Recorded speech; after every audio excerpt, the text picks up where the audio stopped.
In this video, we are going to see how to apply gain to our data. In GPR Insights, we have different ways that you can gain your data.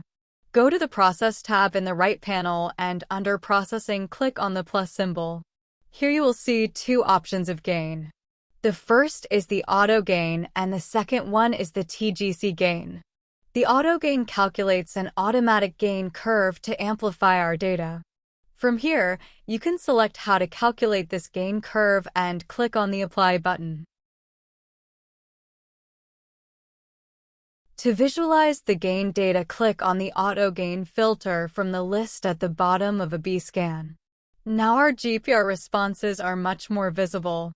Now let's go back and remove the Auto Gain filter and apply the TGC gain.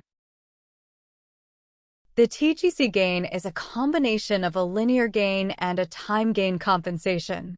From here you can adjust the two sliders and then hit the Apply button. To visualize the TGC gain again, we have to select it from the list at the bottom of a B-scan.